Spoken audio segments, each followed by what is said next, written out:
I'm in the street. All I know is that first, you've got to get mad. You've got to say, I'm a human being. God damn it. My life.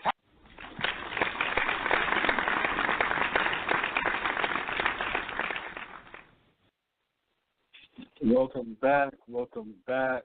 Welcome black. This is In Black America Radio with your host, Rasta B.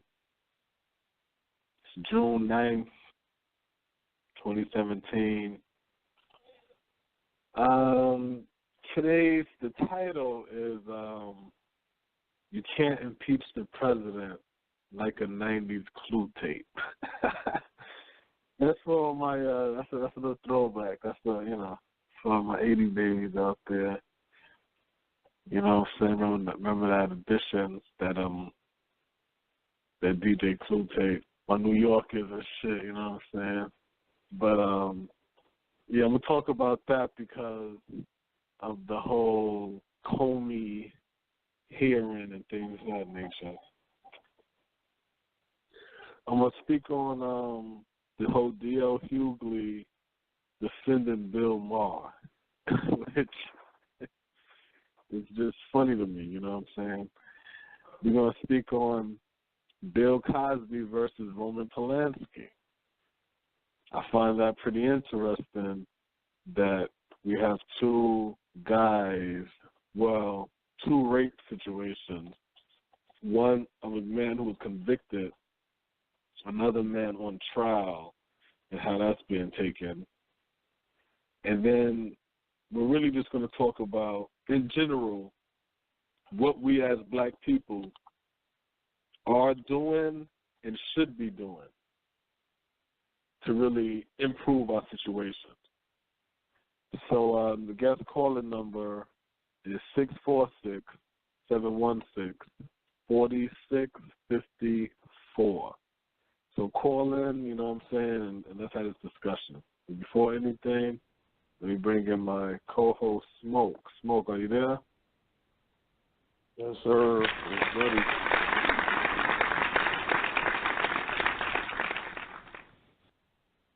Perfect timing. Perfect timing. Yeah, I lost my damn headphones. I was looking for them shit. I'm like, oh, Lord. Yeah, I know. By the time I got to the other song, I was like, shit, it looks like I might just have to just jump in the store and slide. Yeah.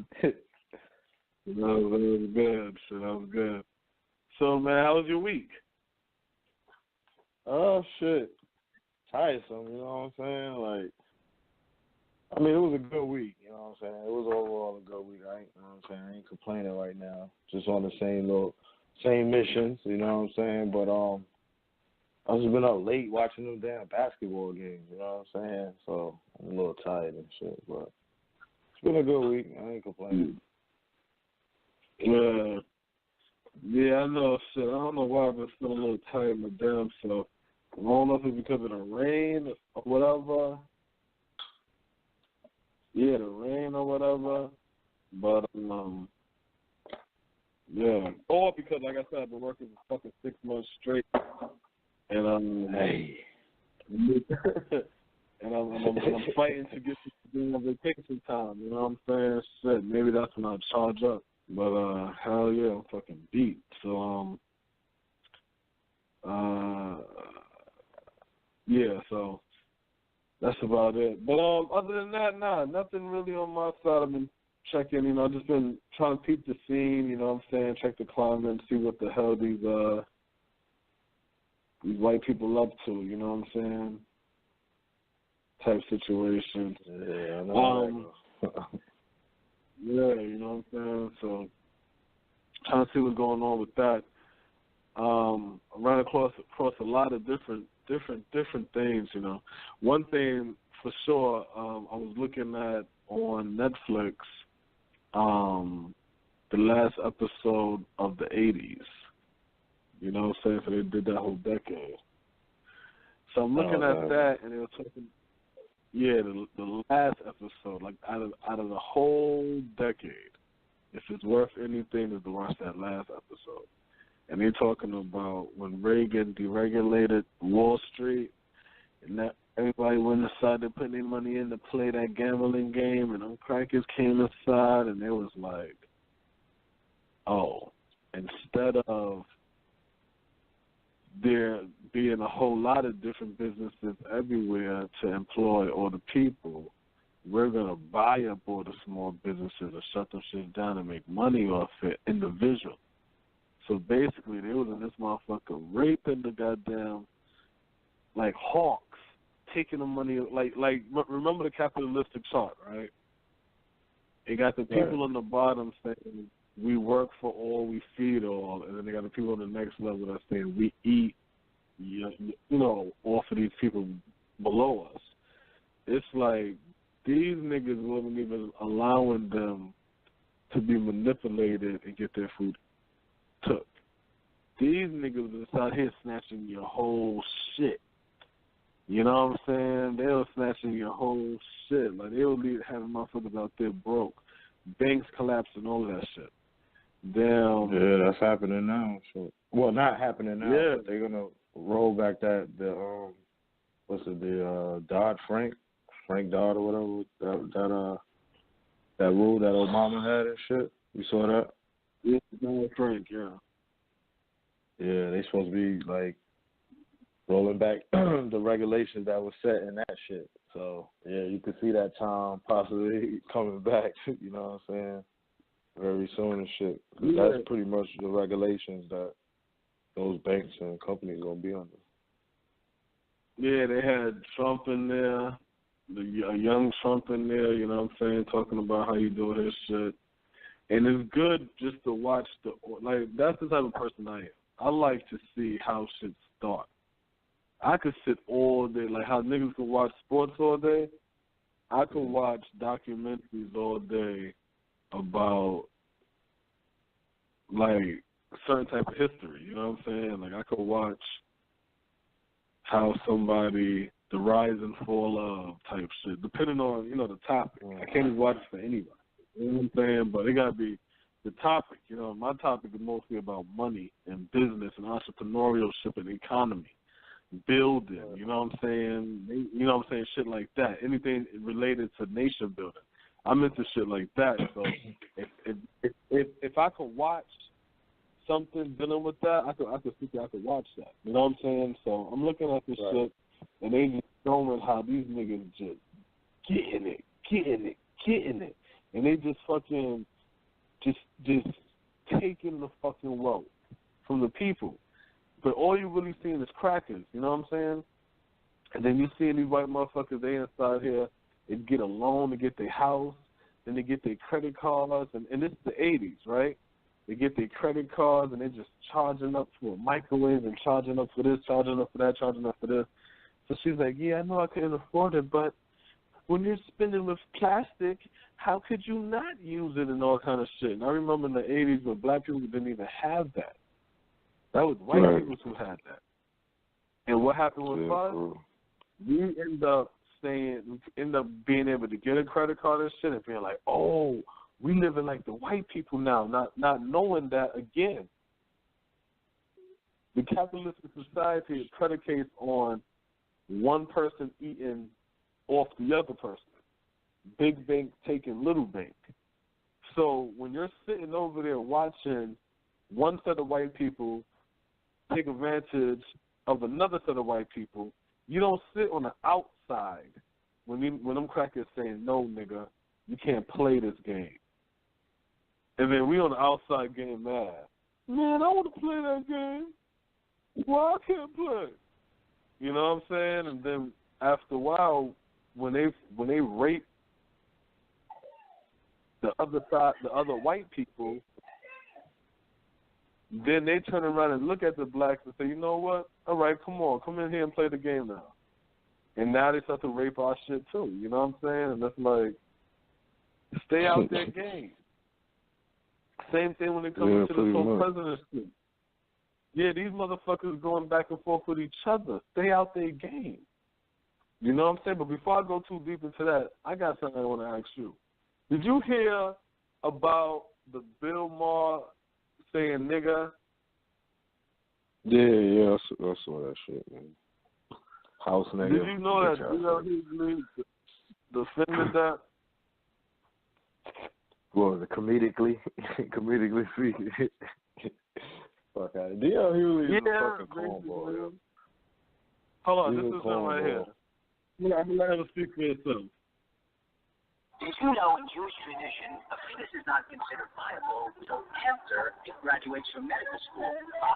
Right, that is John A. Hey, Mr. DJ, it seems like every week, every month, somebody said something that runs afoul of what's supposed to be a societal norm, and people go crazy. This week has been Kathy Griffin and Bill Cosby. Kathy Griffin and Bill Mahr, there has to be something or somewhere where you go to hear something in politics. You know, you see, Donald Sterling got caught talking crazy in his house, and lost his team because he was saying something in the privacy of his own home. When will this desire to make everybody think the same and speak the same and feel the same go away? I have no responsibility to do anything other than edify how I see things.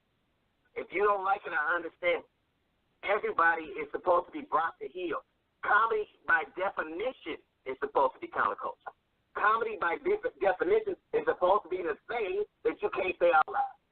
We say things generally that you won't. I'm not saying we're above the law and we shouldn't pay for it. We shouldn't be held to the same standard as you do because our very job is to poke holes in societal norms. That's the gig. The gig comedy has been instrumental in moving this country forward, moving this world forward. Mark Twain had a lot to do with the way people saw slavery. Mark Twain had a lot to do with it. You look at Lenny Bruce and Bill Cosby and Dick Gregory and Richard Pryor, it showed you how things work. Comedy is art, and art is not subject to norms. It would be as if you wanted people to paint by the numbers because everybody else does. I'm not saying we're special at all. I'm saying our vocation is to be different. Our vocation is to march to our own beat. Our vocation is to say things people don't.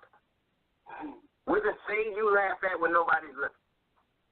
You used to be able to go to a club, have a drink, and then somebody talk some shit without, in that context. You used to go somewhere and hear something profane and profound. Go somewhere, have your little drink, hear somebody talk bad, and go home. We used to sneak and listen to Richard Pryor. Right. Now all of a sudden everybody's supposed to be the same. I refuse to do that. You know, I refuse to do it. So you can set up your societal norms and comedians. I'm telling you, when you continue to apologize, you erode the greatest art form that ever existed. You are literally killing thought. Not thoughts, not like you know. Yeah, so that's D.L. Hughley. You know, the thing about him saying all of that is because of this, Smoke. Remember how he was talking during... Let me ask you a question, Smoke. Do I sound clearer when I'm talking like this or like this?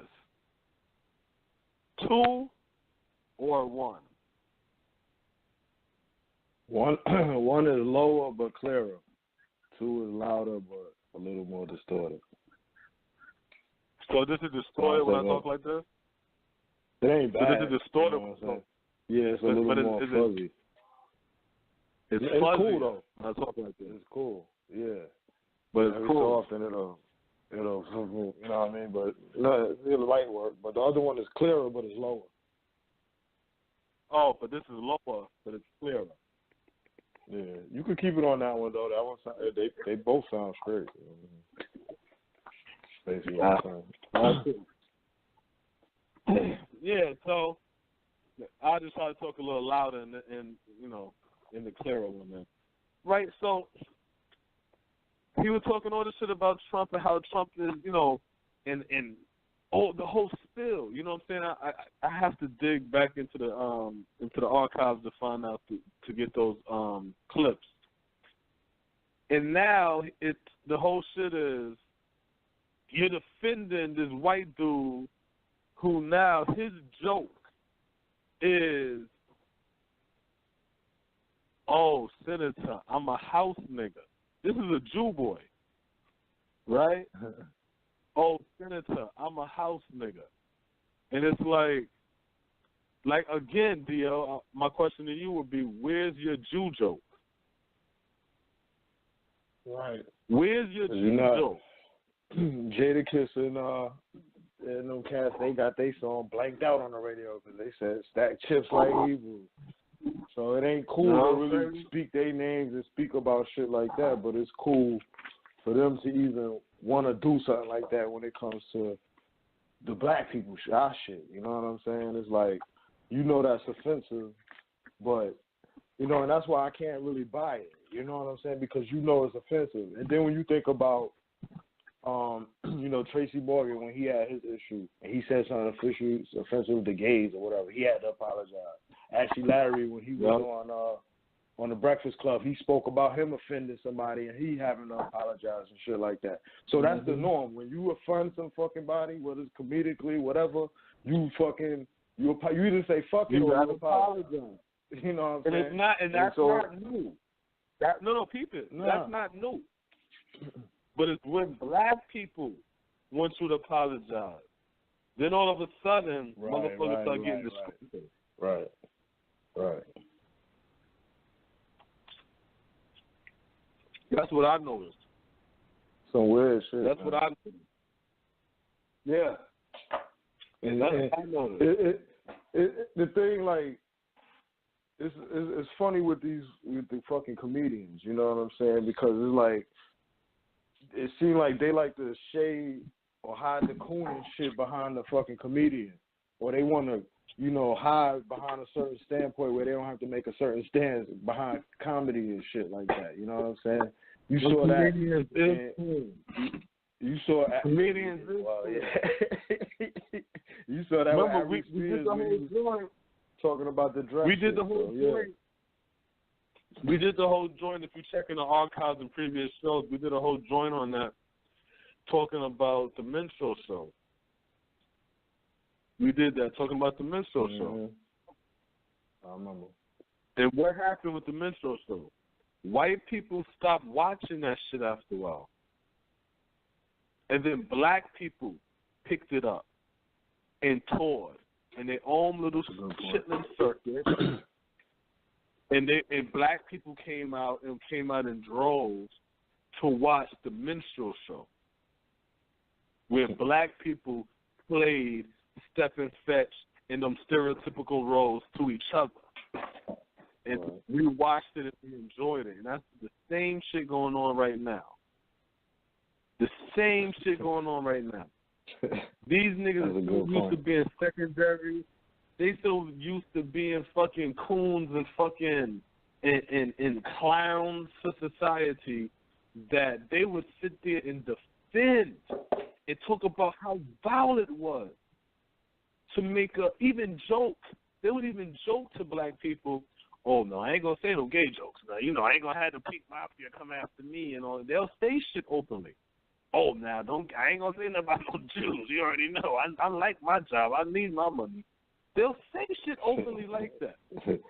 And then when these same groups turn around and say nigga, and then we like, whoa, what the fuck? It'll be the first thing to be a black person standing there. Wait a minute now. Wait a minute. I know him. He's not racist. That's what life for 15 years. He's the godfather of mine. Who gives a fuck? You know what I'm saying? Why you jumping up fucking protecting him? So when you see shit like that and you hear shit like that, as an average everyday black person, that's supposed to be your key to say, oh, okay, there go a glitch. Okay, they full of shit on that side. That's right. You got to remember to yourself, playing black is the thing to do. Pumping your fist pro-black is the thing to do. Speaking all this pro-black shit is the thing to do. But having solutions and substance behind it, they don't have to have that. It just have to sound good. So when you hear people sounding good, but you can't put nothing to it to materialize into nothing, then you got to say to yourself, oh, okay, I get it. These damn comedians, man. You had the incident a little bit earlier this year with Ricky Smiley and his son being on the damn show saying that he don't like to date black women and, you know, shit to that type of angle, you know what I'm saying? So it's just like, definitely got to watch those fucking comedians.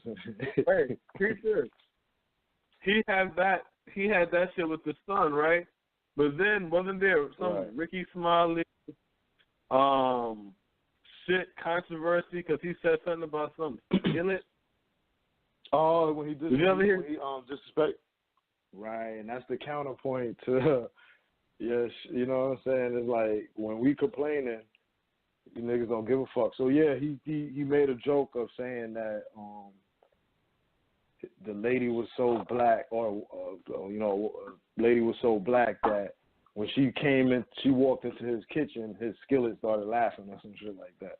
You know what I'm saying? And they had one of his listeners or whatever, loyal listeners supposedly, and, you know, she got offended about it, and she, you know, she pretty much went into the, you know, the social media, put a message to him, you know, voicing her displeasure or whatever, and, you know, he had his subsequent video of him, you know, pretty much, you know, having the stance on comedy, you know what I'm saying? Like, you know, black people getting offended and, you know, this is comedy and blah, blah, blah. You know, the same type of spill your man just had on that clip you played. So, and here's the funny thing about the comedy, though.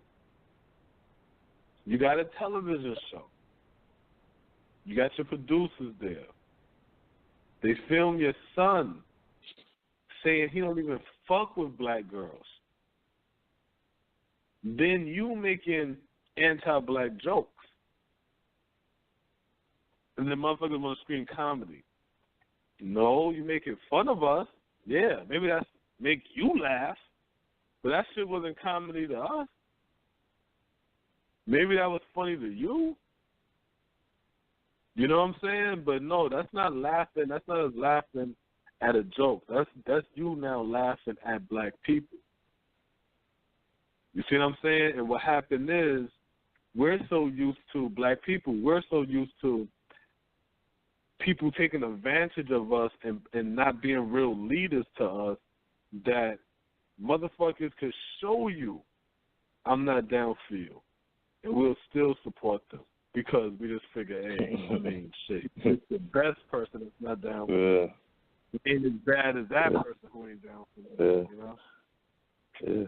Just like any other race of people that we deal with, they don't give a fuck what we talking about. And so you see us get upset about shit, you know, that's, you know, said by blacks or by whites, you know what I'm saying? And we openly say it, and then it's like we have our own defending the other side, defending the fact that, you know, we offended.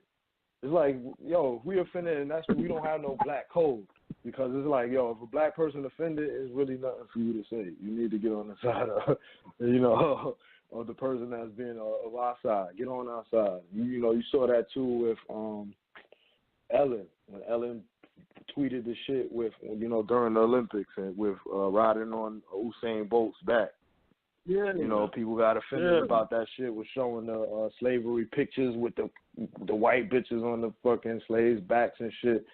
Showing where that, you know, where somebody would be offended about that shit, and you just openly see black people. I know Ellen's hard. I watch her show, man. Fuck Ellen. If we offended, that's it. You on the side of us being offended. You know, make her do whatever is gonna rectify the situation. It's like I hate to see us openly go for motherfuckers when they don't do that for us. You know what I'm saying? They ain't thinking about us and our issues. But no, you gotta cut that shit out. It's not man. even about them not doing it for us. It's about these be the same damn fools that then turn around and then blame you for not getting respect. Well, right. The reason why they don't respect black people is because we don't pull up our pants. And the reason why they don't respect, how can they respect black people? But then when we do right and shit like that, and we be like, yo, that was disrespectful. White people like, oh my God, we have to rectify that. What should we do? Then here go a black person. Nigga, shut the fuck up, man. Why y'all always gotta fuck this white boy's a good white boy? If y'all want to get mad, then need to go find George Zimmerman. And it's like, what?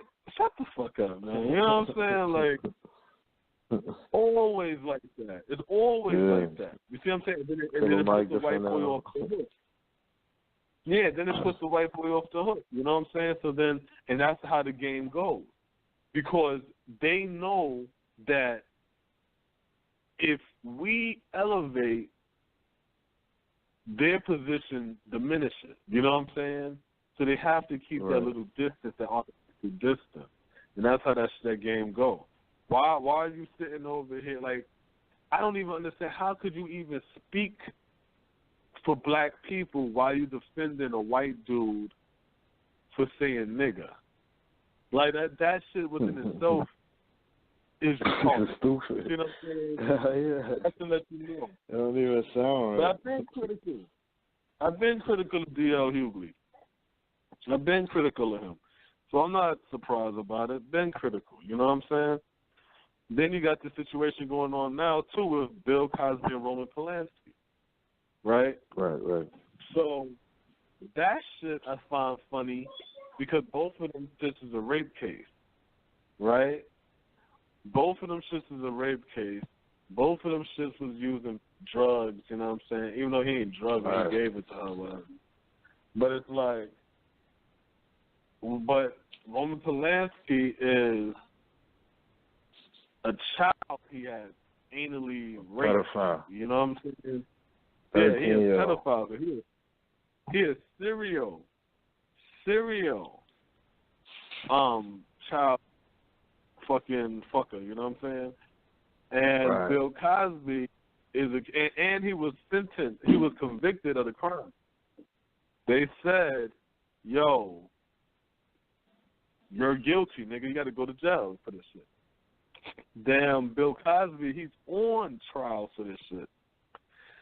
For being accused of drugging a chick 40 years ago and raping her. You know what I'm saying? So, the same time as the Roman Polanski shit. Yeah, but see, the funny thing about it is, on one hand, you got one man who getting all his fucking shit taken away from him. Even though, let's be clear, I don't give a fuck about no Bill Cosby. You know what I'm saying? I'll be the first person to say fuck with Bill Cosby. I feel what you're saying. Because I've been hearing him disrespect black people all my life, so fuck a Bill Cosby. But, and the only ones that want to be like, yeah, but he sent the ones to college, yeah, all right, but I was on the side of the ones who he was dissing. That's who I was. I was on the poor side. So so what I'm saying is, so he getting all of his shit taken away from him, though, Bill Cosby. You see what I'm saying? And you got Roman Polanski, who was convicted of raping a child anally. You know what I'm saying? And he was getting awards for movies he was making. You see what I'm saying?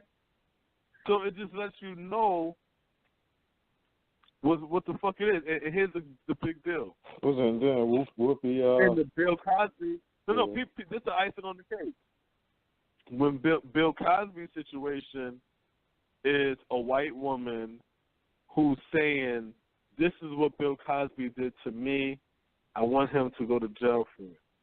Roman Polanski's situation is a white woman who said, yes, he did all of those things to me, but I'm okay with it. It was a long time ago. I want to get over it. Let bygones be bygones. The white woman, she's like a coin. You flip her. One side is head. But it's also a 40 year. You know what I'm saying? From when I was looking at that story, it was a 40-year legal shit. So it's like they really not trying to lock this nigga up. You know what I'm saying? Or fuck with him on that case. Mm-hmm. You know what I mean? It's been going on for 40 years. So she pretty much is like, yo, you know what I'm saying? I want to get to the next chapter in my life and shit. So it's really the court that's like. No. That's the misnomer. That's the misnomer. See, that's how they're selling the story. It is no get on to the next chapter of your life. That has nothing to do with her no more. He was convicted. He was already that's convicted. the same case where he fled. Right, he fled. He's a fugitive. Right. You know what I'm saying? Right. Yeah. I forgot about that. She forgive him. See, I'm thinking right, two different cases. I'm thinking there's two different cases and shit. But nah, I got you. He got convicted. I got you. And he right. So you're a fugitive. So them passing her around and she talking about, I forgive him. Cool. Great. Visit him in jail. Because he left. He didn't do no time. That's what the whole shit's about. You see what I'm saying? That's what the whole shit is about. But they're not trying to sell it to you like that no more because guess what? He who controls the media controls the goddamn story. They control the reality. Just like with the Donald Trump shit and all this stupid ass Russia bullshit. All of this Russia shit, all of this dun dun dun. And what happened? Not a damn thing. Niggas think they're gonna impeach. They ain't going to impeach Trump. Is you stupid? Everybody agrees with Trump. All of this is theater. They even tell you that when you listen to them talk. Theater. The actors. These are the two words. Listen to them when they say that. Political theater. The actors. Literally, this is the words they use. And we sit there and we watch and we believe the drama like it's a fucking episode of Empire or some shit like that. And the thing that's frustrating to me when it comes to black people is we're going to stop our progress so we can play politics. You know? I'm going to let you listen to this. They got the sister, right? Named Nina Turner, right? Ohio. For Ohio? Yeah, for Ohio. Yeah. I think she used to be the senator, I think. Yeah, that's what I'm saying. Yeah, the rumor is the Democrats is trying to make her I guess she wants to run for governor or some shit. She could be positioned to run for governor, but the Democrats ain't trying to do it. That's the rumor I heard at least. Hold on, let me see something. I'm about to, okay, this is the right mark. All right, this is Nina Turner. She's going to be talking about basically, all right, just listen to her talk. Yeah, let me see, hold on. All right, there we go. The only issue that they're talking about. Actually, that's not her. Hold on. Yeah, that was embarrassing.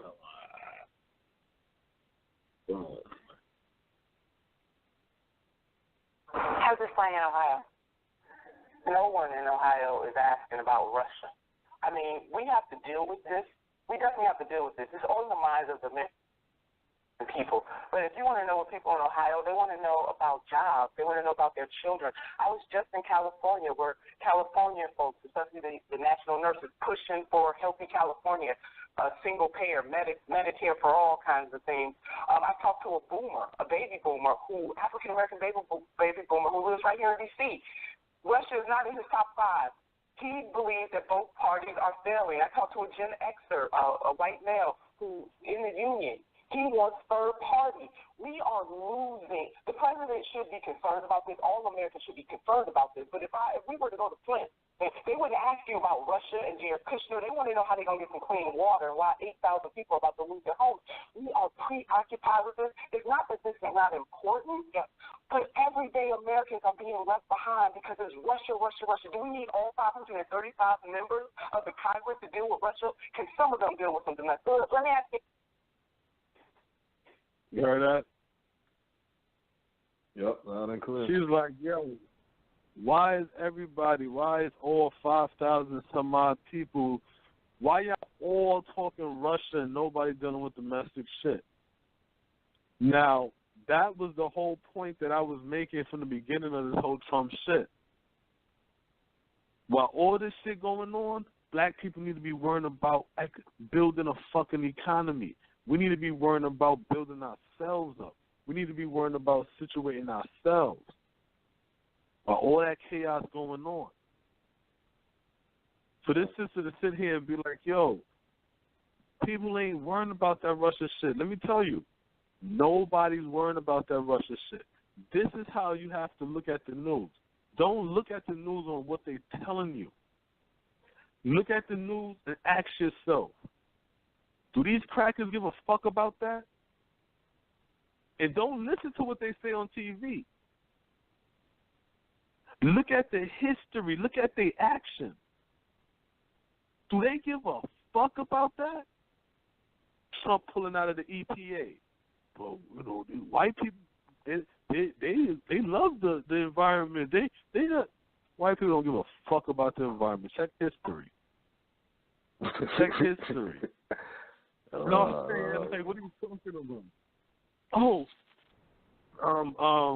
They have the whole shit with the whole Russia shit and the hacking and all this other bullshit that's going on and things of this nature.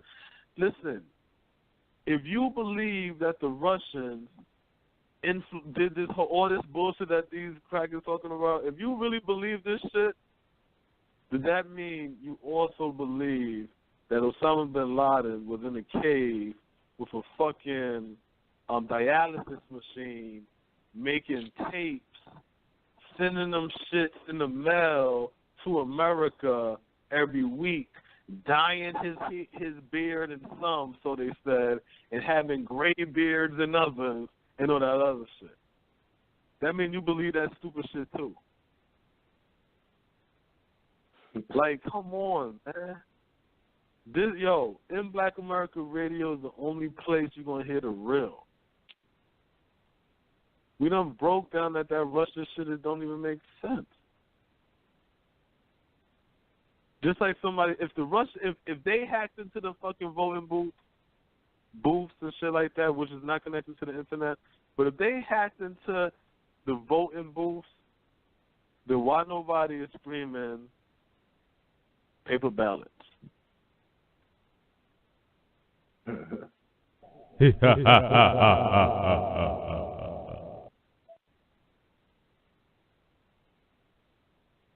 don't give a fuck. It's all a game. All of that's for you. So you could be like, oh, what's going on? See, this is what the game is. This is what the movie is. The movie is to have you shook up so they can try to pull you to their side and divvy you up for come elections to 2018 elections. That's what all of this shit is about. Once 2018 elections is over, it ain't going to be no more talk about all of this shit we talking. It ain't going to be no more talk about that.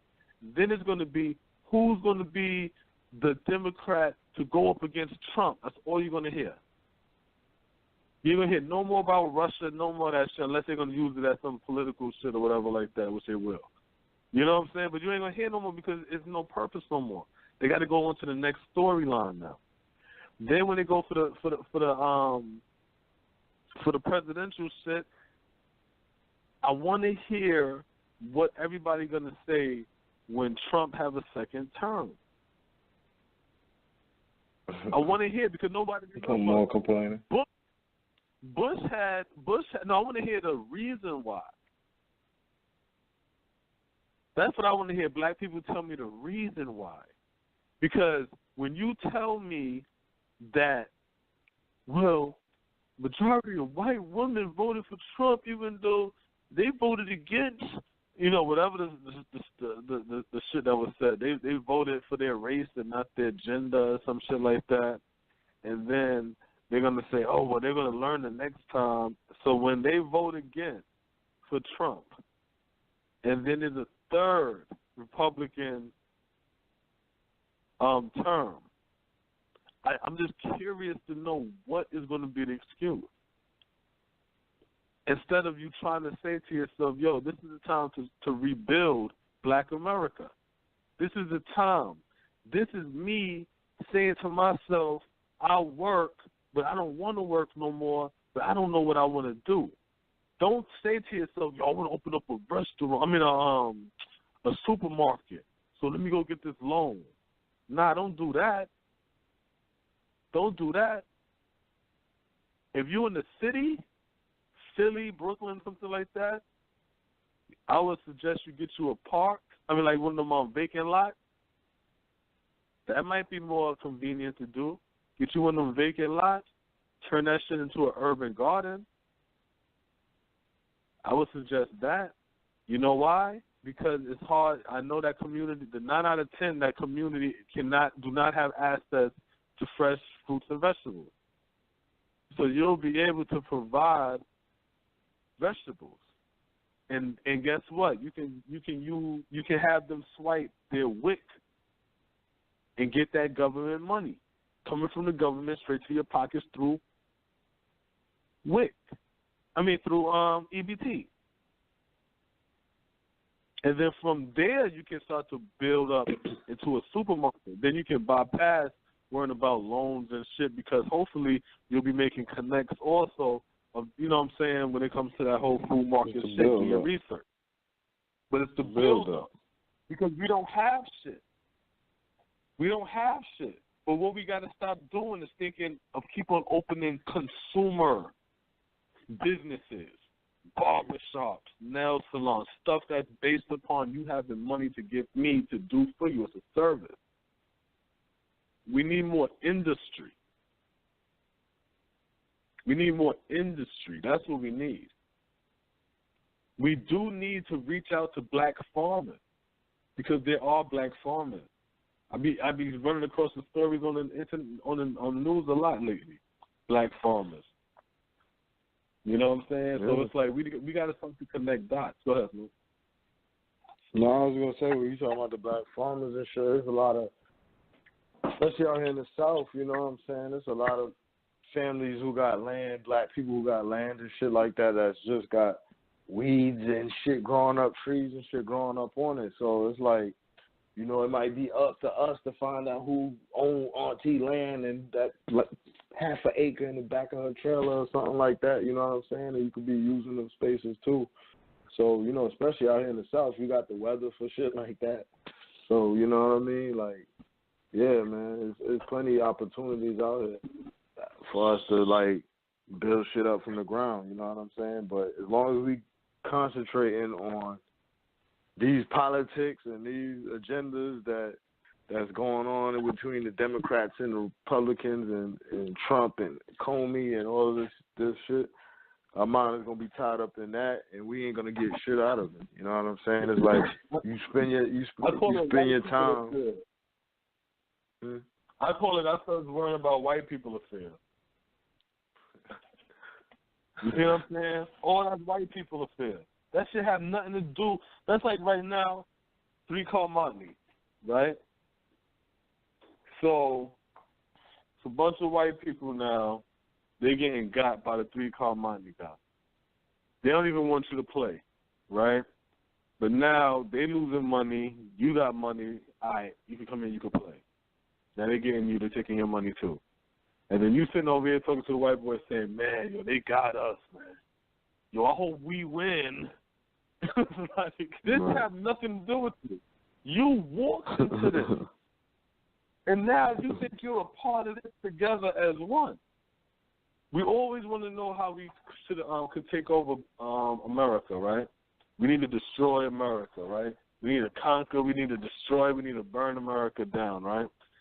America is ran by corrupt people. America is ran by greedy people. When you're dealing with corrupt people and you're dealing with greedy people, you're dealing with people who always have flaws and holes in the system. They always have limits.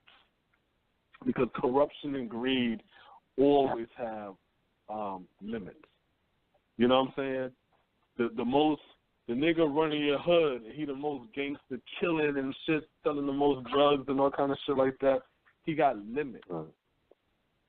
he's not going to be around forever. The person that sits over there now and he's feeding the people and shit like that and making sure, you know what I'm saying, everybody moving straight and providing jobs and shit, he will be around longer, you know what I'm saying? Because he's a benefit. He serves a purpose.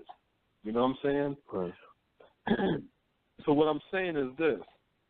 Best case scenario, that's what we're speaking on.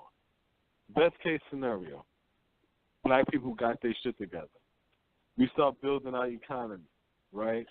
And now our economy isn't as strong as the white man's economy, right? It's second to the white man's economy, better scenario. But above any other foreigners, any other foreigner's economy is underneath ours, right? Right. In this better economy. As long as we building ourselves up, moving right in the Zach, right? Not running scams and, you know, all kind of weirdo shit like that. It don't matter how much money the white economy have. They're always going to be they're always going to end up being in some type of recession because of greed. You know what I'm saying? Always some type of financial scheme. Something going to fall. You know what I'm saying? Something bad going to happen in this white man's economy due to his greed. So due to his greed, you now can slowly redirect those funds out of his community back into your community by buying up property once you pass the laws to break down segregation. Right? Yeah. We're talking best case scenario. We're talking about if that whole process of breaking down segregation worked. Best case scenario. So as we're building up our economy and it's strong and we're working with the international communities also, the black diaspora, now we're dealing with through politics now. Because now we have our corporation and our funding and our money paying for our politicians to do the bidding for us and to protect us politically in America, right? All right, boom. When this white man's economy collapsed through recession, when this white man's economy collapsed through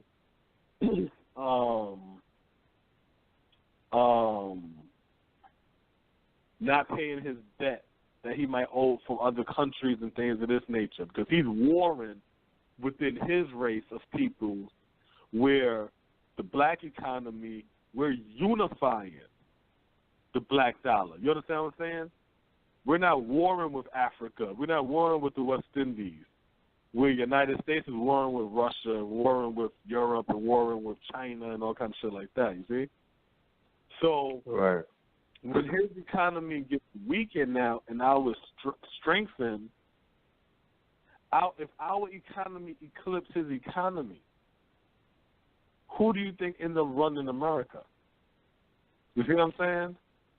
Right. Who do you think ends up running America?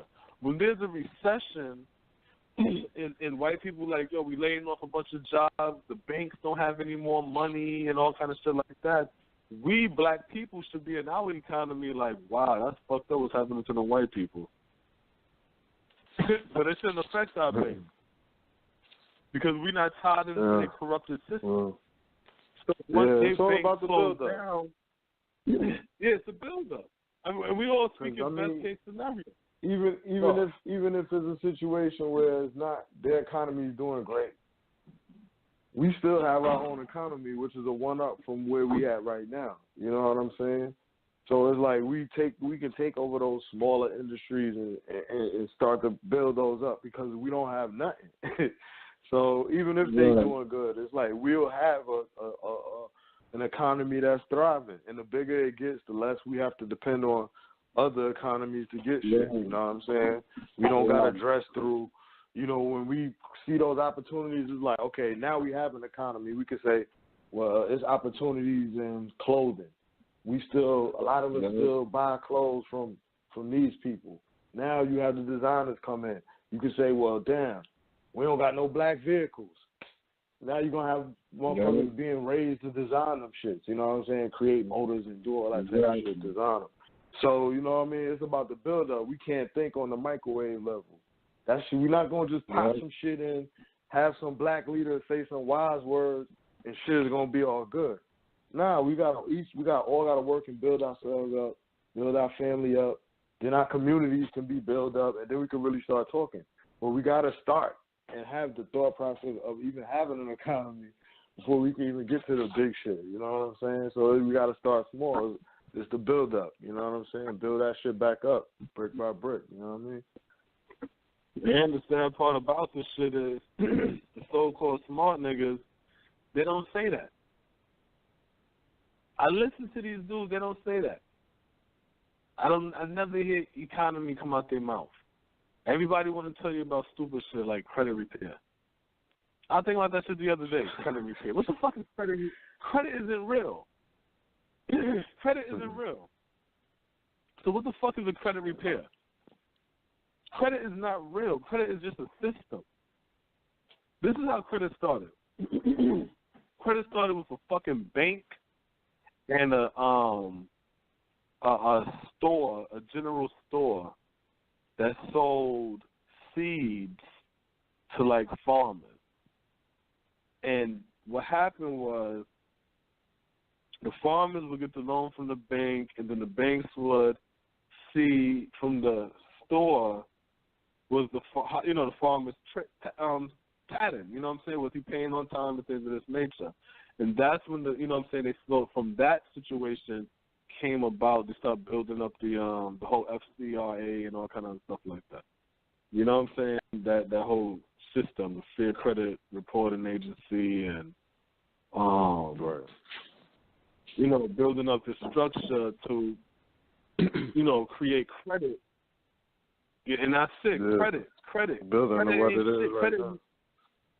Yeah, but I like to break shit down to the norm. Credit ain't shit. Credit is, let me borrow $1. I'm good for it. That's credit. Credit is going to the corner store. Let me get this sandwich. I'll pay you back on Friday. It's Wednesday. I ain't got no bread on me, but you know me. I'll see you Friday. That's credit. Credit is just my word. Credit is just trust. That's all credit is. So when you hearing somebody say credit repair, all they're saying is what? Repairing your trust with the system. That's all they're saying. So the question isn't how did you repair your trust with the system? Your question should be how can I correct what I done did? Okay. How do you do that? You go to the system and you ask them, well, what is it that you're saying that you don't trust me on? And they say, well, I don't trust you on these 5 things right here, on these dates. You promised this and you ain't do it. And then you say to the credit people, you say, well, you know what? I want you to prove that you told me that. And you got 30 days to prove it to me, that you told me this and you showed me that. I want proof of this. And in 30 days, if the system cannot prove that happened, then they have to take that off of your slate. And when you do that and they take it off of your slate, then guess what? Your trust is repaired. That's it. But that's what credit is. Go ahead. Yeah. No, I was just going to say, I just think, like, the main thing is, like, us repairing our credit, which, it'd be a good thing, but it's, like, in the mind frame of us being in this, in the white economy. So it's like you repairing your trust for the white economy. It's for you to go spend more money and circulate more dollars within that economy. In the white economy, yeah. That's pretty much it. So it's like, get that 700 score, borrow some more damn money, and hope you can flip that shit. But guess what? White economy gonna get paid off the interest and off of all of the shit. And if you fail, they can come get your shit. You know what I'm saying? And it's like, I get it, but it's like we have to think in terms of where is our black system where we can have credit. We don't need an actual credit card. We don't need that. Like you said, it's the trust. So we have, if we have the establishments to where black consumers can go and have that interaction where it can be trust, that credit is going to be established that way. But we don't got the establishments to even do that. So it's like we can't even think like that. You know what I'm saying? Black credit, what? You know what I'm saying? It's like you're not going to think that because we don't got those. We don't got the places to have credit at. You know what I'm saying? It's all only within the white economy, white economics. But see, the thing that kills me is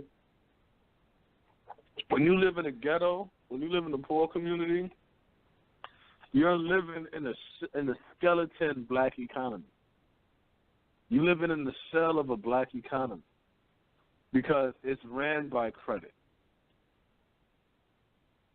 You see what I'm saying? There is an underground economy there because there's a way for you to get money, whether it's gambling, shooting dice on the corner. You know what I'm saying? Everything else that you could do to make money in the streets. You know what I'm saying? Like, you could be in the streets and make a couple of dollars and never have to go out to the city and get no job. You know what I'm saying? So it's like there's a because that's the only way to survive is with an economy. So naturally we'll make an economy, but what happens is we'll do it, but we don't respect it. You see what I'm saying? We don't respect it because we don't respect ourselves. So what happened is we start to look at other people's economy, and then we just disrespect ours and disregard it. And that's why it can never get to a strong level. You know what I'm saying? But that's how the Chinese and everybody else, that's how their shit is. You got to strengthen your shit. You got to respect it. When niggas tell you don't leave the hood and all kind of shit like that, that's an economic crime. That's an economic crime. Because I'm telling you, when you in the poor community, that's where you see a shell of an economy at. That's where you see they used to have this shit back in the 90s. That's a good point. Yeah, they used to have this shit in the 90s, co-ops. Everything was co-ops back in the 90s. You know what I'm saying? And they used to have, like, the damn grocery stores where the people would be inside there and they'll, like, work and their pay would be, like, food. You know what I'm saying? And some shit like that. And it's like, that's how this shit will operate. Where we're not operating off of money, just your energy and your time. You know what I'm saying? To help us with this type of shit. So it's like, you know what I'm saying? If you sit over here, you cut my hair, but guess what? I'm a plumber, so... You know what I'm saying? I'll you know what I'm saying? I'm supposed to help rewire your pipes or whatever, but you're going to cut my hair for the rest of the month. All of that's part of an economy working. People needing each other and helping each other. You see what I'm saying? But if you disrespect that and you don't look at that for what that is and help build it, make it stronger and expand upon it, it's going to die. And then you're just going to be another pawn in another man's economy. You know what I'm saying? And you know what I realized, too? A lot of times, and it is really because we mimic what white people do. And this might be disrespectful, but just understand what I'm saying. A lot of times, we end up emulating African dictators where we're concerned about the money that we get. But we're not concerned about the people. No, so we're happy that we got millions, but the people starving. Go ahead. Nah, I'm just listening to what you were saying and shit. It's just like the selfish shit. You know what I'm saying? It's like when we think like, on the solo shit, you know what I'm saying? Like, yo, as long as I got me, fuck everybody else type shit. What it does is, like, you know, it might pad your pocket a little bit, you know what I'm saying, which is good for you and your immediate family or whatever. But what it do is it exposes us. So when everybody think like that, and some solo dolo shit, you could just be picked off. And that's how we are. We getting picked off, you know what I'm saying, in the streets violently. You know what I'm saying? We get killed off because we don't got no protection. We not protecting each other. We getting killed off economically because we can't. The money that we work hard and slave ourselves and leave our children unprotected to go earn, we giving that shit away. So we getting slaughtered because we got a selfish mind frame. So it might help one or help you a little bit individually, but when you look at black people as a collective, it's like we all solo dolo. So, you know, we basically just losing. We losing from that African dictator Mahr, like you said. Yeah. That's a losing formula. Yeah, because just like I was telling one of my homies, I was like, yo, you could be working until retirement. I could be working until retirement. You know what I'm saying? You could be working until retirement, but you can't guarantee your child a job. So just because you able to eat and you able to feed your family and take care, you're not supposed to say to yourself, well, I'm good. It's up to you, youngin'. It's your turn now. No, that shit sounds stupid as fuck. You know what I'm saying? Like, why? Where's the setup? Where's the alley-oop? You know what I'm saying? Where is it? Because, see, what happens is we got to understand it's the race. It's a race, right? But what's the race when you got to do the baton shit? You got to pass the baton. If we having that type of race where you got to pass the baton, you can't run up to the other person, and when he's like, all right, pass me the baton, you run up to him and you stop. And then you run back to your side and say, come back over here, little nigga, and get this stick now. Your turn.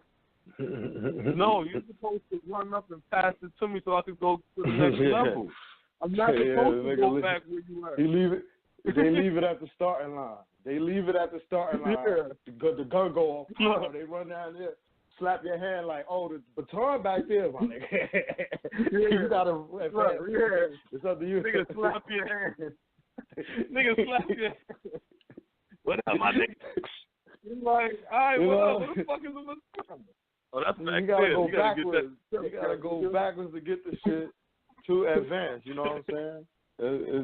It's fucked up. You know what I'm saying? It's like, nah, I did my part. We can't think like that, you know what I'm saying? You cannot have that fucking thinking, you know what I mean? And it's like, it ain't a kumbaya shit, but at the same time, it's like, yo, you got to be able to understand that it's a collective involved.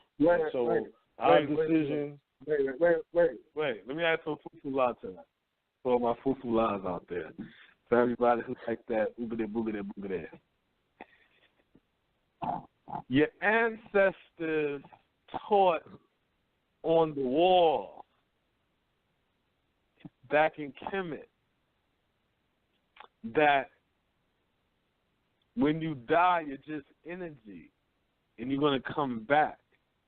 So if you believe in bloodline and that you come back through your blood, wouldn't it make sense to set up your children and teach your children to set up for the next children, so when you do come back, you're coming back higher than the level you was before when you first came onto the planet? You know what I'm saying? Hold up, brothers and sisters.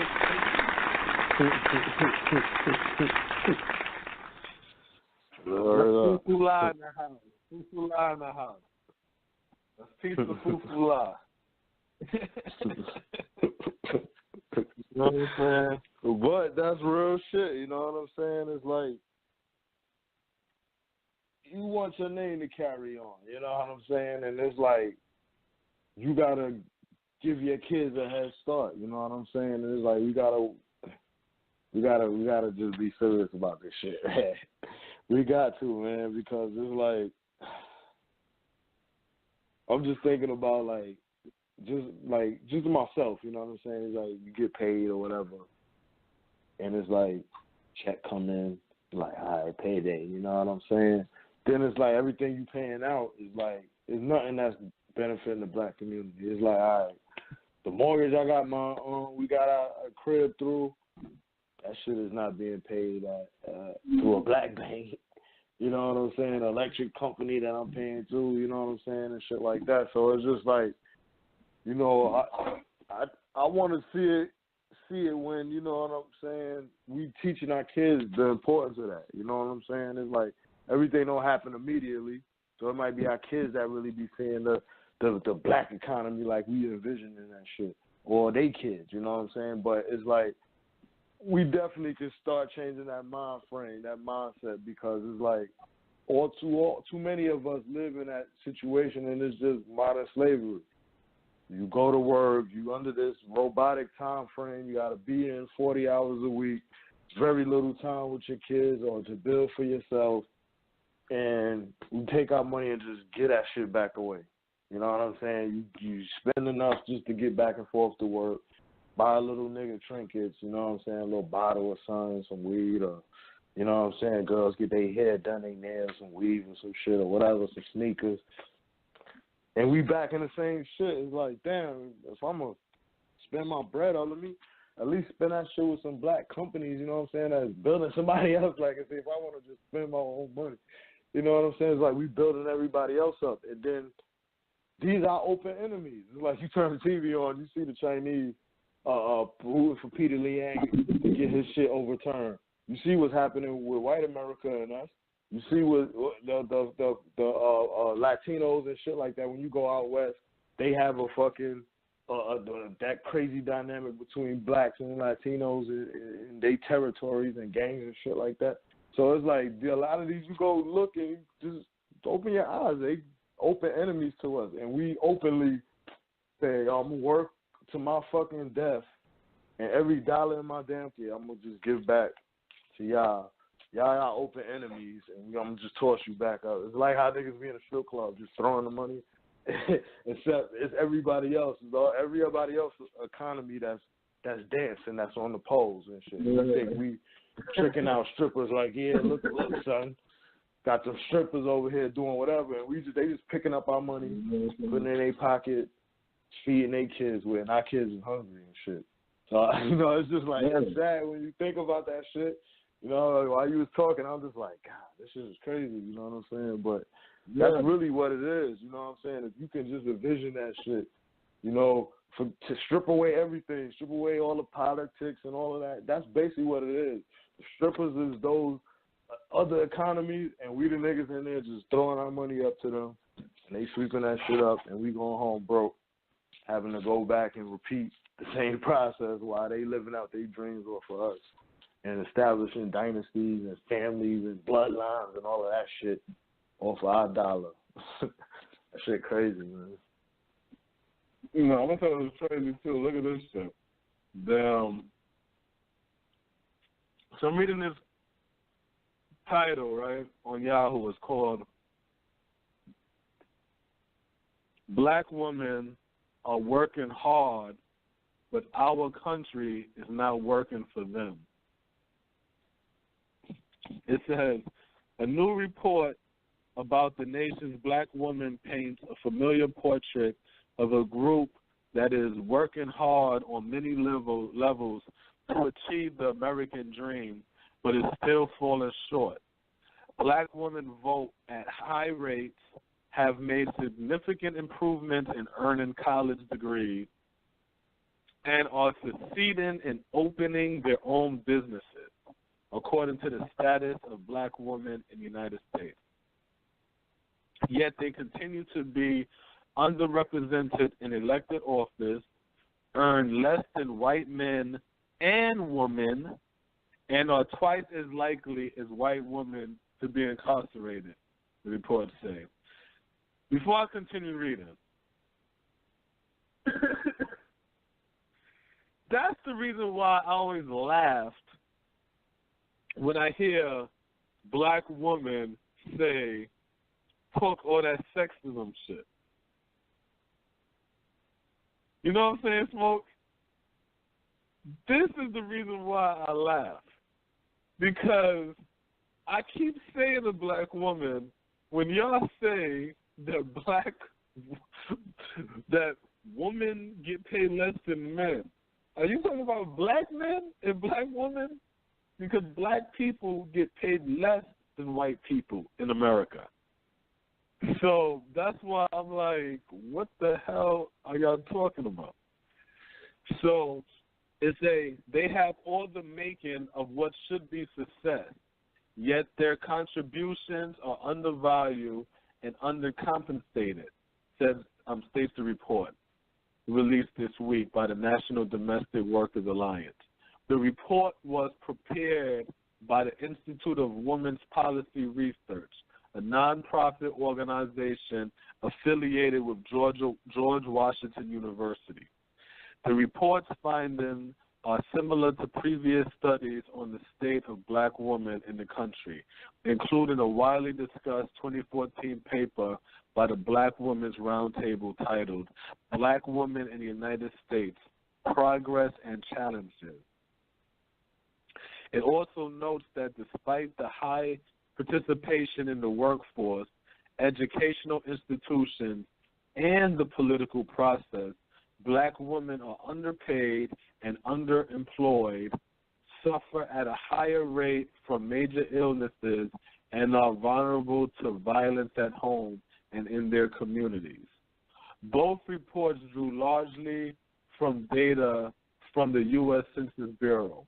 Here are some of the key findings of that new report. More than 6 in 10 black women are in the workforce. Between 2004 and 2014, black women median annual earning declined by 5%. As of 2014, black women who worked full-time and year-round had median annual earning that was 64.6% of that of the white man's $53,000. The number of business owned by black women increased 178% between 2002 and 2012, the largest increase among all racial groups.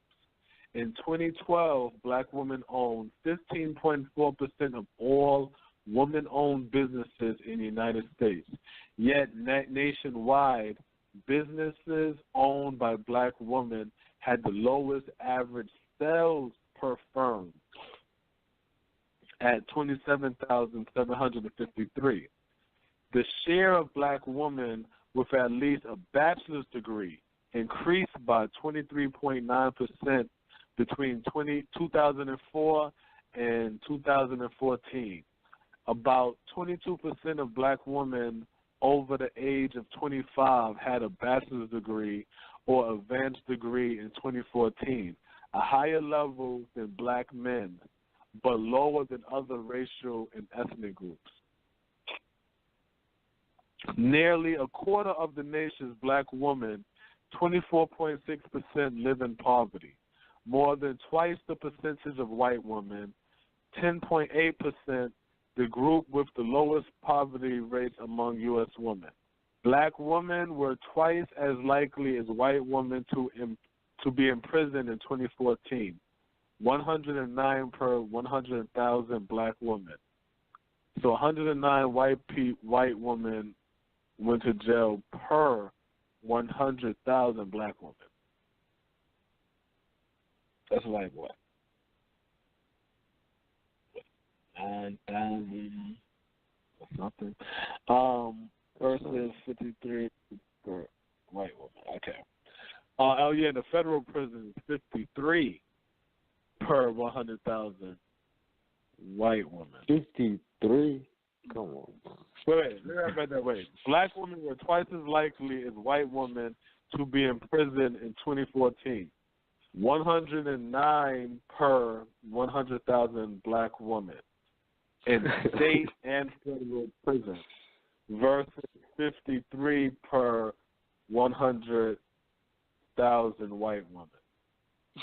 The report calls on government and other institutions, including non-profit think tanks, and philanthropic groups to develop policies that provide higher wages and paid leave, improve access to health care services, combat racism and sexism throughout society, and push for criminal justice reform, both to protect black women from violence and to reduce their numbers in prison.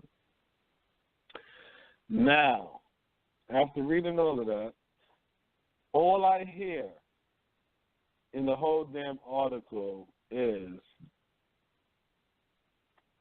would you still have that problem if you had your own economy?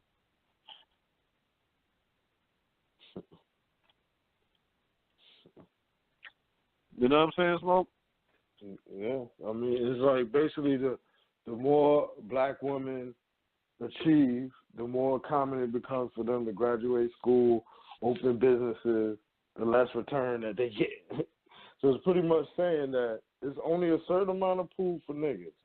The more y'all that come up here, the less the product that y'all getting. You know what I'm saying? And like you said, that wouldn't be an issue if we was playing our own game. We was playing in our own economy. Exactly. That's my whole thing.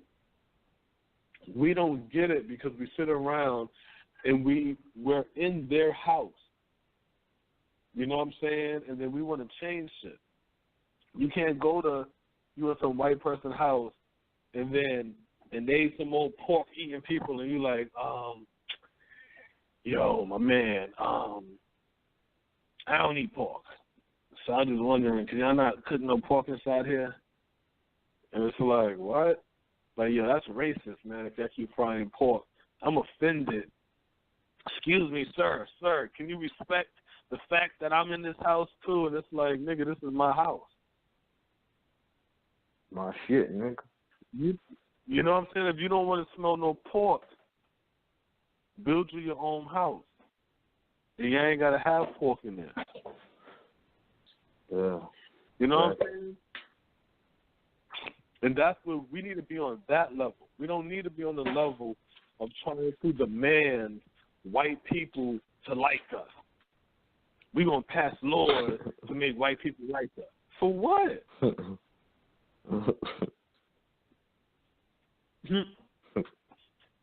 For what? I dig that. Yeah. Who are white people? They're the consumer group. Let them be the consumer group. We need to be trying to build our own industries, our own groups. And then we're supposed to be competing. Just like drug dealers on the corner. For each other's consumers. Black and white.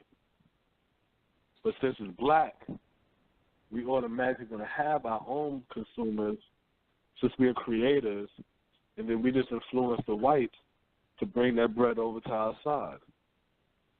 That's how that game works. Pretty much.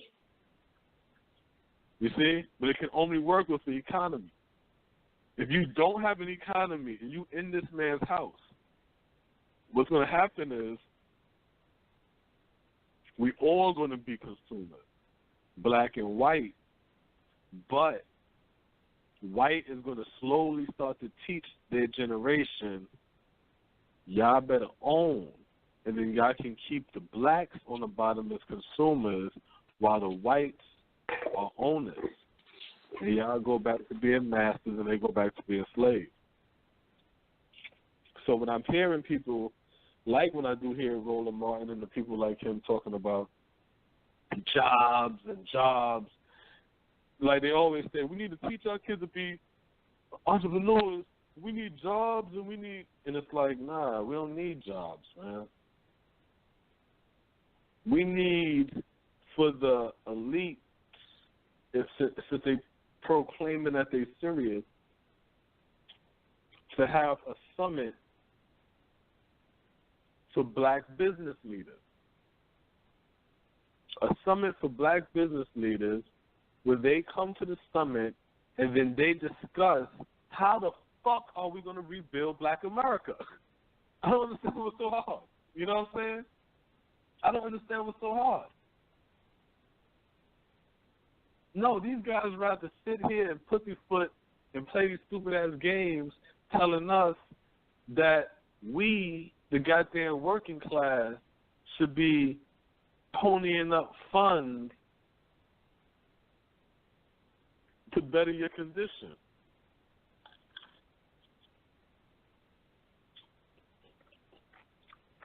That shit ain't The gonna working work. class Exactly. This shit is crazy. The working class don't have money. The working class have money to live. That's it. Pretty much. People sit there and be like, look at black people. Look how he gonna spend $15,000 for his rims and all that money in his car and all that shit like that. That brother could have did this with that money. That brother could have did that with his money. That brother's just living. That's all that brother's doing is living. That's it. He ain't thinking about nothing else but living. He's a consumer. That's not his business to figure out what he want to buy rims. It's not his job to say to himself, you know what, I want to buy rims, but you know what I'm going to do with my money instead? I'm going to donate it to a black organization. For what? That's not what I want to do. Why would you? He's not going to think like that. She's not going to think like that. We got to control our economy. Yeah. That's just an excuse. How many people like that you really going to get anyway? I mean, it'll be somebody who do that. It'll be somebody who do that. Like, oh, yeah, you know what? Instead of me buying these rims, let me contribute to the cause. It'll be about how many black people going to do that? No, not that many. You know what I'm saying? So it's like, we got to understand, and it goes back to the show we had before, and we were speaking kind of to, like, how, like, you know, a lot of the leaders we have, the civil rights leaders and so forth, they not being honest, because that shit has never worked. You know what I'm saying? Getting money through the people ain't gonna work. You only but so much you can donate, or it's gonna be donated through public funds. You know what I'm saying? It's like a lot of us is complaining about paying our fucking light bills and shit. So that shit don't work. So we gotta come up with a better way. But see, the thing is like, I'm looking at the 80s on CNN. So you just remind me of something. They were talking about the rise of the televangelists, right? So they had one of the white boys upstairs. They was like, now, God wants me to tell you to give all of y'all the fast track and send me $100, but I need it quick. I need it right now. Another dude, he like, and God wants me to have this. Now, I don't want you to sit around and just talk about faith. I need you to show me you got faith. Then you go call up, and I'm like, in the 80s, boy, and they inside there just giving that bread up. And they showing all these crackers giving that bread up. That's why every time when I'm hearing Trump and shit talking about he going to allow for the churches to be able to, you know what I'm saying, tell their members who to vote for and shit like that. The whole purpose of that is when the Republicans rely upon their Christian right wing, and they tell them, you know what I'm saying, like, yo, here's some little paper, we need that vote. Can we rely on this church and this body of people for this vote? Yeah? Okay, great. Right. They're setting this whole shit up. That's how I know it's going to be a three-term Republican shit. They setting the whole shit up for that. And we don't even get it because we keep looking at the fucking TV showing us it's a fight in the resistance against Trump, and it's not. It's not. These motherfuckers is going to vote for Trump again for the second time. All of this shit is fake. So once you understand that, the question is, how much of this time, how many years are you going to let go by where you're not going to build your shit up? How many time and how many years are going to go by where you're going to be sitting in the same place? Don't sit there and listen to Maxine Waters. She's been in office for how long? She's been a congresswoman for how long? They don't got the answers. Sway. Go ahead, Smoke. It's a fight among people that don't matter. So it's like, you see the slugfest in the media between, the pro-Trump, the non-Trump, the resistors, the supporters, all of these terms that they throwing out there. But look at the people that's talking. These people that's on Fox, they don't control nothing. And niggas you see on the Breakfast Club talking, they don't. It's just a fight amongst people that it don't matter. Like you said, these laws and shit are just they going forward with the shit that they want to do. They are bringing back the privatized prisons. They rolling back the easing up of the drug laws. They stiffening them shits. You know what I'm saying? Yeah. What you just spoke about in terms of the voting with the combining that with the religious shit now. So everything is going is moving ahead as planned, or however they want to do it. We have no control over that shit. So while all of that shit is going on, we always been on the bottom in America. We always been the class where we get affected by this shit. So this is nothing new. It's nothing new for us. Anything that happens in those Congress rooms and presidential rooms and these laws, they're gonna fuck us up. We know that from the beginning. So we gotta just concentrate on what we need to do, which is building black America. You know what I'm saying? That's basically what we need to do. Keep this. Kathy Griffin just got dropped, right? For the Trump beheading shit, right? Right. And CNN drops her, right? Why CNN just dropped an Iranian American named Reza Asian Aslan, ASLAN,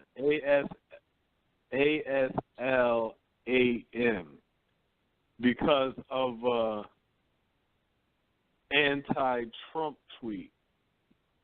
He called Trump a piece of shit because of the travel ban. Yeah, and right. CNN just dropped him. CNN cut, hey, you fired. Get out of here. You know what I'm saying? So like I said, let them keep making y'all feel like, oh, we're against Trump and, Trump this, Trump that. They're all for Trump. All of this shenanigans going on is just so you feel like, it's just to make you feel like, you in the game. Yeah, like everybody is against it. And it's like, yo, we don't want him to. Yeah, okay. Okay. Y'all believe that if y'all want to, man. White people, that's the game they like to play, yo. They like to play games like that. Yeah. Oh, he's racist and yeah, okay. Why they don't convert shit? They don't want to be known as a racist. Game. They just want to benefit off that shit. Yeah, these motherfuckers. It should be. Shit funny, man. All you motherfuckers, I'm looking at, not one white person do you hear running around talking about they're going to impeach Trump. Who you hear? Maxine Waters and goddamn Al Green. Like, come on, man. Come on, man. I ain't never seen y'all coming out here with no committee or summit on building up the black community. But now y'all want to have all this fire and energy to talk about impeaching Trump. Where the fuck is that same fire? This is like I was telling my homie. I said, when you know that we got the Black Caucus, you like, yeah, it's the Black Caucus, but, you don't really know what to do. You know what I'm saying? But so you just figure they probably can't really do that much, you know what I'm saying, or whatever. But then you find out there's a Hispanic caucus and the cannabis caucus. And all these other caucuses, these motherfuckers be out there fighting for their cause. Right. Then you go back to the Black caucus and you got to be like, what are y'all doing again? And what people don't understand is this.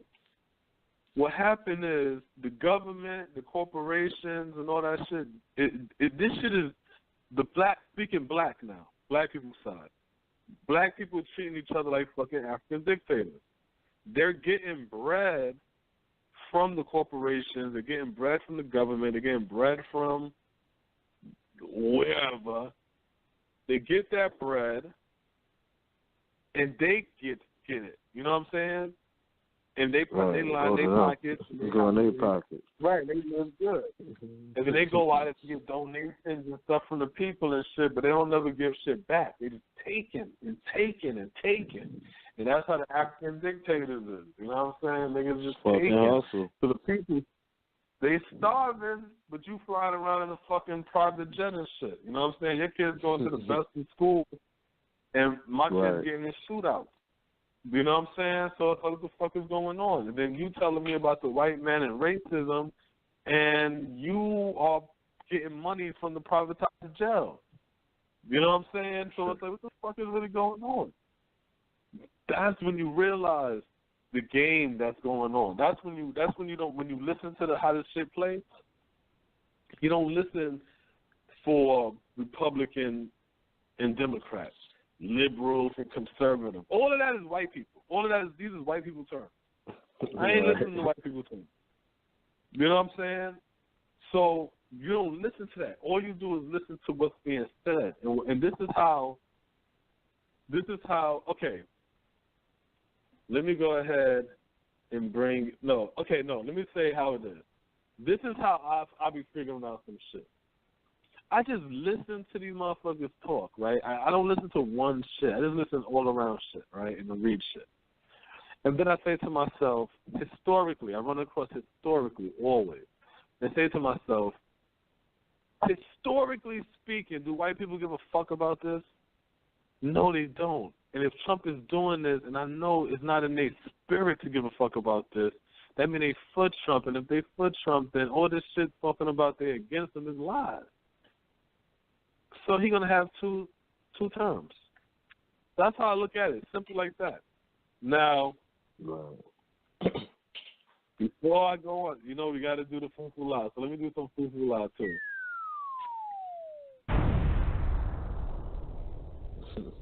Hold up, brothers and sisters. This is Fufu La. And I'm going to explain to y'all how I'll be getting my interpretation of the stuff going on out here in the cosmosphere. So what happens is when you eat kale for a week, right, and only drinking alkaline water with a splash of lemon, it really so what happened is it really intensifies your pineal gland, you know what I'm saying, which then connects with your chakras, and your ancestors will then give you the information through meditation when you elevate your body to the fifth realm, which is right in the middle between 1 and 10. So that's levitation, brother. It's 5 in the middle. That's levitation. I know somebody will probably think it's 7, but no, it's 5. So that, brothers and sisters, you know what I'm saying? That's how we feel. You know what I'm saying? That's how we, I don't really know how to do that Fufu La shit, you know what I'm saying? But that's how I be feeling, you know what I'm saying? Like, just keep it a buck. I just listen to them talk, and I just cross-reference it through history. White people don't give a fuck about the energy. Every time Trump is doing shit, they screaming rejection, but nobody's really rejecting shit. You know what I'm saying? I'm like, this motherfucker, they screaming impeachment. He's not going to get impeached. If Russia really did hack the system and influence the election, then it really just shows that America is weak. You know what I'm saying? Because it's like, yo, y'all got Russia hacking. Y'all got, look, just during September, during the Bush, it's Russia for Trump. For Bush, it was the fucking Taliban, these niggas all in the cave and shit, and they able to fucking knock down fucking America through a cave. Like, get the fuck out of here. You know what I'm saying? These is all games because what happened is when they're feeding the people the bullshit and got us rockabye to sleep, they doing the behind-the-scene bullshit that they want to do. But then you got these conservative motherfuckers that's like, yo, white people, they like, y'all niggas getting too out of control. We get sick of seeing all this twerking and all this fat-ass shit going on. We get sick of seeing all these damn black dudes and shit over here speaking out and not standing for the fucking flag and shit. These Mexican niggas and shit running around talking about the browning, you know, and they're going to be outnumbering whites and all kind of shit, and black people walking around with this hip-hop bullshit, throwing money in the sky and all this shit. Enough is a fucking enough. We want our country back. Make America. You know what I'm saying? So I'm listening to this shit, and so when I see this, and I'm listening to people like Charlamagne and shit say shit like, oh, how can white people be racist when they listen to hip-hop? So it's going to be hard to be racist when you're listening to black music. I'm like, black music? Hip-hop is one of the most black forms of music out here. That's a white killing. Fuck that bitch. Fuck these niggas. Let's ride on these niggas. That's what they listening to. And that's going to make them love black people? Plus they eating off that shit. They enjoy it because their uncle eating. Somebody getting paid off that shit that's white. So it's like, come on. Niggas are stupid. Then the nigga turns around, and then it's like, oh, well, good white people, they're going to be fighting against the bad white people because, and all this other dumb shit. And I'm like, yo, people really believe this stupid shit? Then when the election happened and Trump won, then the nigga going to say, oh, I respect the racist whites. It's you sneaky whites I don't respect.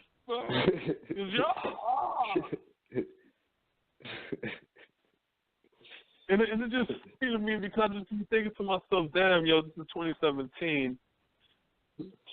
We are the generation that came through the 80s and the 90s. You know what I'm saying? We're the generation that came through walking in the streets and motherfuckers locking their doors and all that weirdo shit like that. We came through the generation having to deal with the police and shit like that and the, you know what I'm saying, all that bullshit like that. So for us to get older now, and then now you got the youth that's out there with their eyes big and they like, yo, what's going on out here with these white people? And then we like, oh, it ain't all white people. It's good and bad in all races. You can't have, and it's like, no, man, we got to stop lying to the youth and let them understand what's going on. So when they coming across these white people, the game is. When they come across these Asians, they understand what the game is. When they come across these Mexicans, they understand what the game is. But that's our problem. We want to teach our children to war against another black person and then teach our children to be cool with other races. That's some back-to-that shit. Go ahead, man. It's a recipe for losing. You know what I'm saying? It's like the shit we've been talking about in this show and plenty other topics. You know, it's all recipes that we cooking up for ourselves that's killing us. You know what I'm saying? And it's like the mind frame got to change. And, you know, I think that's what we aim to do, you know, here, you know, with the Black American show. You know what I'm saying? It's like change the narrative. You know what I'm saying? Just flip the script. We got to do a 180 in the way we thinking, first and foremost. You know what I'm saying? Because the thought process leads to the action. So it's like we need to change our thought process, man. And I think that's what we trying to do here, man. because it's crazy. It's crazy the way we think and shit, and it's just, you know, we go back to the earlier examples where we talk about D.L. Hughley and the comedians. You know what I'm saying? And it's for them to have the mind frame of wanting to publicly stand out against, you know, one of our own in a situation where we was disrespected, where we felt that shit went too far, you know, the wrong thing was said or whatever, we was offended. You know, we want to publicly stand out. Bill Mahr, you got Killer Mike. You know what I'm saying? Like, well, you know, I'll punch him in the stomach and we'll still smoke a spliff and all that, you know. But prior to that, he was saying that he understood, you know, the shit that he tweeted out, you know, that his original response to it. So it was just like, you know, we gotta change our mind frame. It's like none of this shit, examples we've been given is like of people, black people that's in their right mind frame. You know what I'm saying? It's like the shit that we doing, we mentally ill. We gotta change that shit. We gotta change the thought process, change the narrative. This shit is crazy. Man, we gotta change that damn narrative. That's very important. But the crazy part about it is we're not even in the understanding that maybe because I say we're in the middle of a war, maybe that's too harsh of an example for black people to understand. So I'm going to say this. We're being picked on by white people.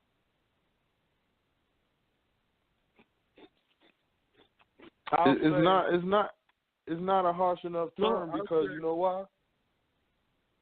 No, hear what I'm saying? I'm saying we're getting picked on by white people. We're getting bullied by them, right, in school. Maybe if I say that, then it's easier for the black person to understand you got to stand up for yourself. If you don't do it, nobody's going to do it for you. If you keep allowing these people to know that you're too weak to defend yourself, they're going to keep attacking you. So I'm wondering maybe if that's a better example or analogy to use than to say we're in the middle of a war.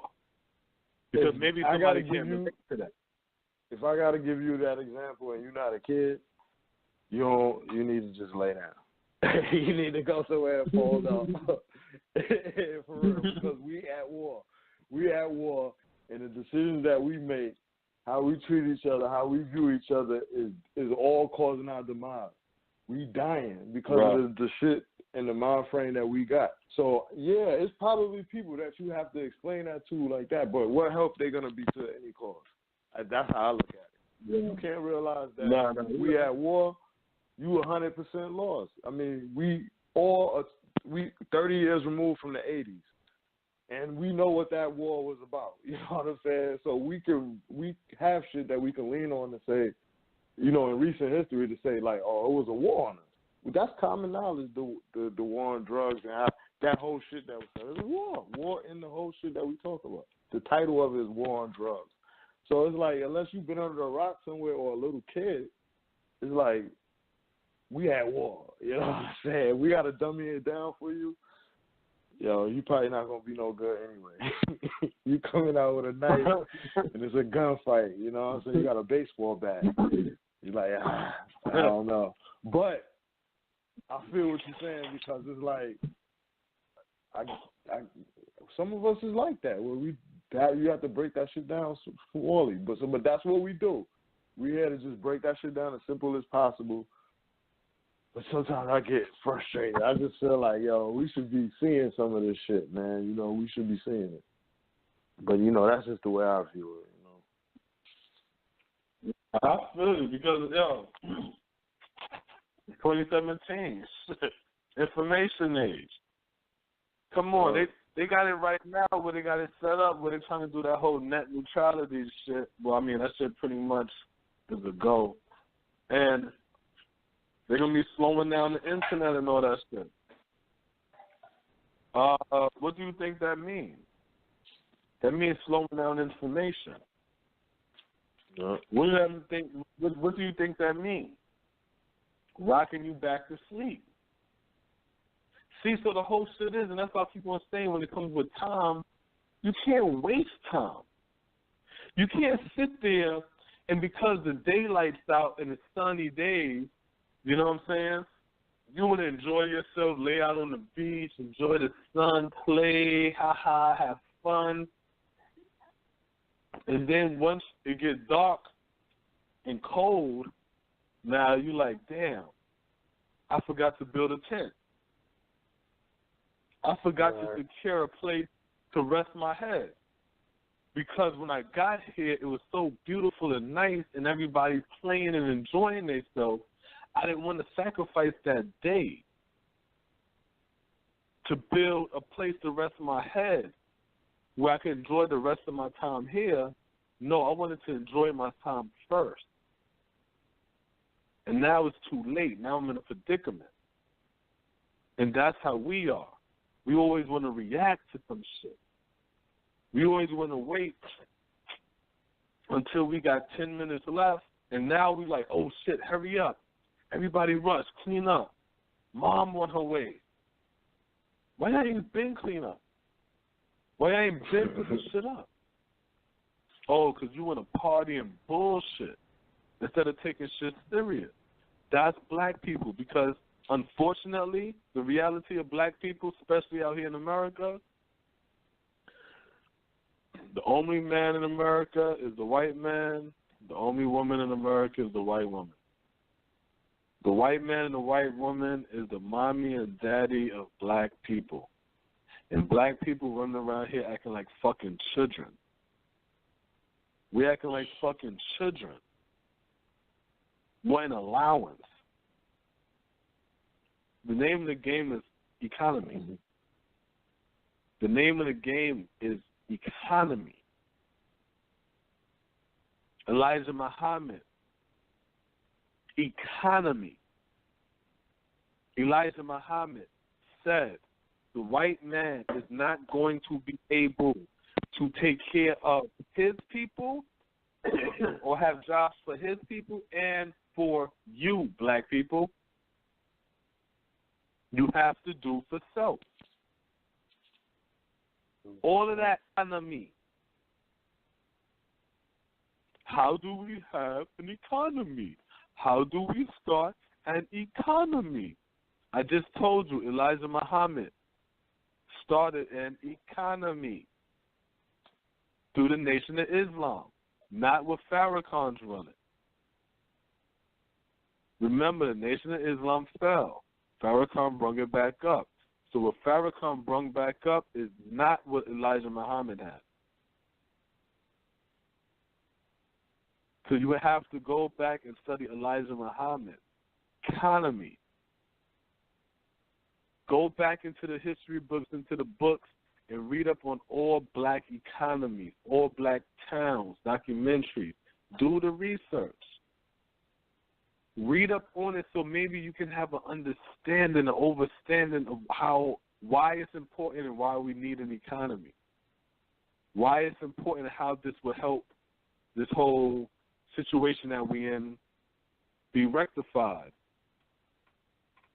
We can't unify under nothing.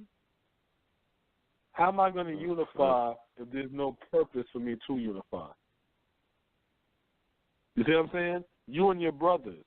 Y'all unification is through the fact that y'all brothers, right? Yeah, our parents. You see what I'm saying? So y'all brotherhood is like y'all economy. That's the same way how it will be with black people. You see what I'm saying? Because if it's not for your brotherhood, if it's not for you knowing that y'all both share a mother and a father, what would be the purpose of y'all having a bond? You see what I'm saying? What would be the purpose of black people having a bond if it's not for an economy where we know each one is truly teaching one? A village is really raising a child. All of that's economy. But nobody talks that. We got to talk jobs. So we're going to stop with the talks also today because we're coming to an end. So this is In Black America Radio. We're going to close it out. This is Friday. Go to that Facebook, like and subscribe. To the YouTube, like and subscribe in Black America Radio, Facebook in Black.America, Twitter in Black America 7, Instagram